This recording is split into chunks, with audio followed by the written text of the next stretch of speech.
Hi, it was a little bit of a busy Saturday and Sunday, so the Saturday and Sunday chat will turn into a Monday chat. And the big one is that this has been sprayed.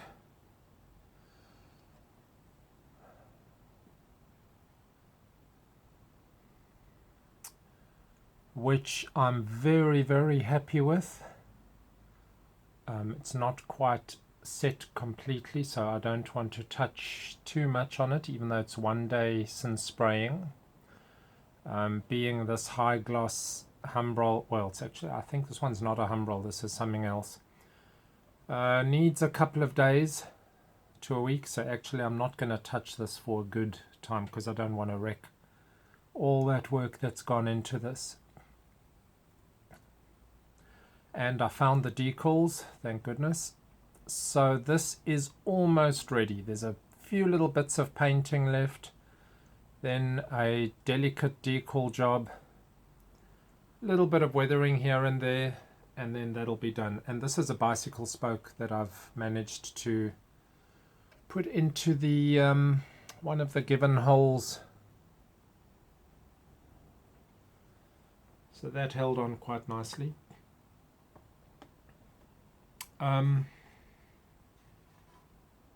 I did two things wrong, which I got away with.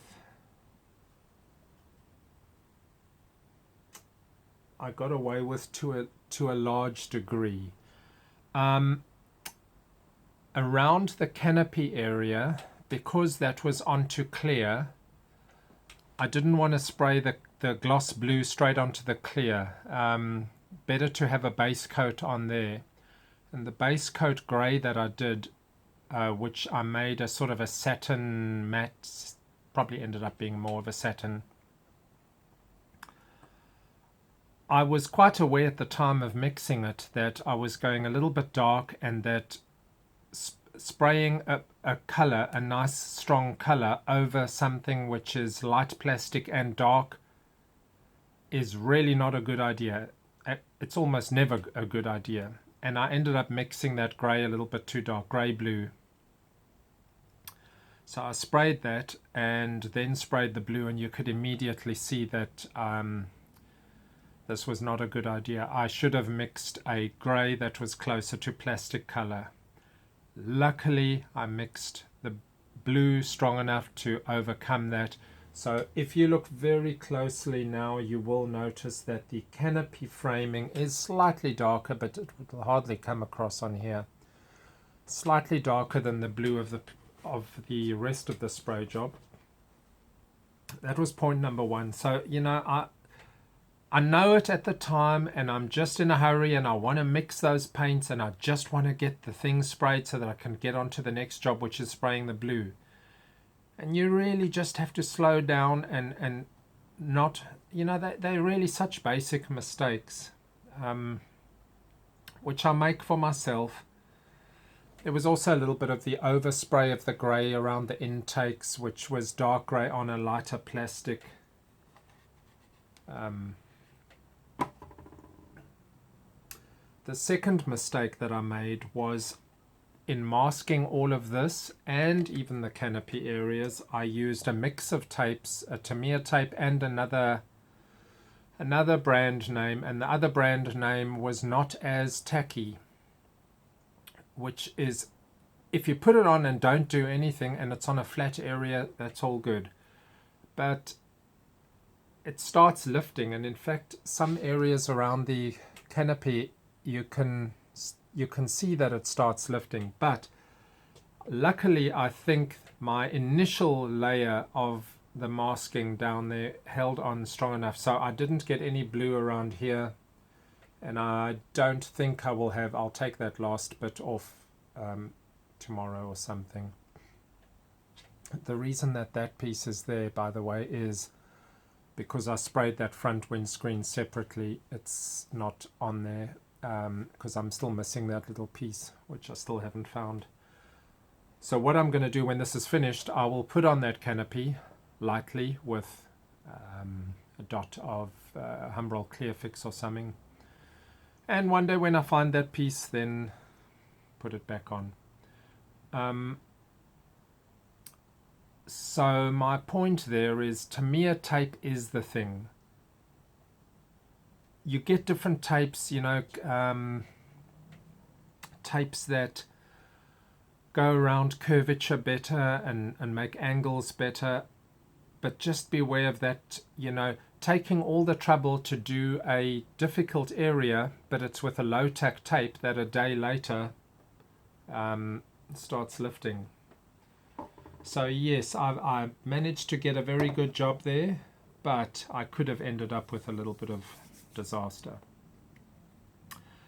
So at the model meeting yesterday, the IPMS meeting, guess what turned up? A gentleman was giving away a lot, well, selling for cheap, a lot of his collection, a lot of his built stuff.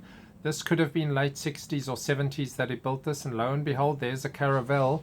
The interesting thing is exactly what we wanted to see. Would a beginner builder, and he was a beginner builder at that stage, succeed in doing the windows with that little tool and putting in the clear pieces? And he did. And there it is. And I would say that yes, there was ever so slight chipping in some cases, but hardly noticeable. So he actually did a really, really nice job on the window decals and the windows, even if the rest of the construction was, you know, a kid's build at that time. So there we go. I'll be looking at this in a little bit more detail. I mean, it is an old kit, and mostly what I'm interested in is what can we do to make it a nice build and just get the thing built so that it's a nice looking aircraft in the display cabinet. So that came there. He had a couple of others. This old little beaver, I'm not sure what this is. I don't know if this is Airfix.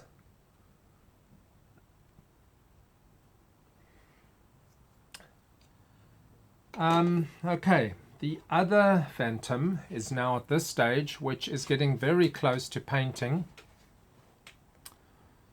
Oh, I fixed up that, so that step that was there is now almost nothing. I did fix that. It was looking a little bit too much of a step, and what I did there was just to sort of dig out on the inside some of the plastic so that I could get a bit of a better seating there. The wing is on, that very careful job there. And then I spent quite a time getting the intakes as close to correct as possible. And this Phantom is going to be red and white. And if I put those intakes on, my spray job is not going to be able to get in. The blue, to a degree, gets away with it, you know, spraying right in between those veins, because a darker view of blue to grey is quite a passable combination, but red needs to be red. So I'm going to have to leave the intakes off, spray them separately, close up that so that we don't get red. Well, probably hardly matters actually. I do of course need to do all of the cockpit, the bits there, get the seats in, do the canopies and the masking again, so there is still that. This one's all closed up, and this one will get the weapons on, a nice Reno weapons Phantom.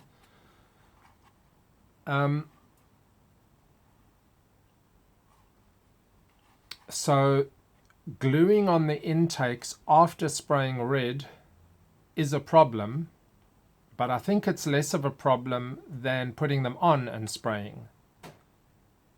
But you get these problem areas that are just a problem no matter which way you approach it. Oh, I do need to close up that, so that's another quick job I need to do. But anyway, a lot of filling there, which I've sanded very nicely, I think. on the join line. So second Phantom en route. So we'll have blue, red and white. It's actually blue and gold. Red and white. This one I'll do a different method. I won't do the, I double masked. I forced myself to double mask on that titanium section here. I'll choose a more improved method this time. And I will need to look through my decals and make sure I've got a very interesting set of decals to put on there after I've got my red and white scheme. And then this one I've taken off the masking and I sprayed the clear. I've sprayed a clear coat over everything. Now it sort of looks okay. It wasn't that okay while I was spraying it, because I needed to spray very thickly and it's not quite going to come through, but this decal absorbs. It is such a matte decal that you have quite a gloss wing and you need to spray quite a glossy. You're almost over glossing the wing and you're just not achieving a gloss on there, but I'm just happy if it's sealed. The same with the fuselage. Just hoping to get a good seal so that touching and age won't pop it off. So I think that's okay. I'm not too bothered with putting anything on the underside, any decals on the underside, since really these ones are just going to be standing on the shelf and viewed from above, unlike the Phantoms, which will, well, I'm probably going to actually put the Phantoms on the wall rather than hanging up now, because their top view is going to be really appealing to see. This is, I was sort of wondering which one this was, and this is the AMT Mustang. Not a great one of the worst ones, but I mean it's quite a passable Mustang. Not bad. I mean, all I did with this 7 builds of Mustang project was just grab every Mustang that I had, some of which I didn't really care for very much, but thought, well, let's just build them all and do civilian schemes on them. Anyway, quite happy with that. You will notice, well, I think you'll notice the canopy isn't that clear. It's not the greatest of plastic that they give there, but all in all, coming on. So it's just exhausts on, undercarriage on, undercarriage doors, tail wheel, and then it's done. So this one will be finished in the week. When I was doing the spinners, I did all 7.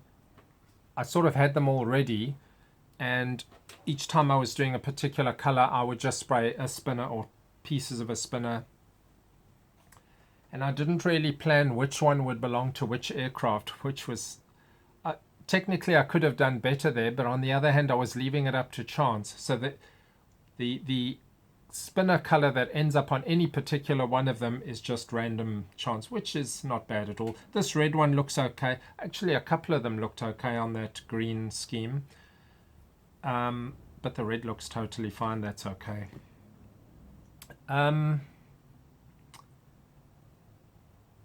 What do I have to do on here? So probably now I'll do that.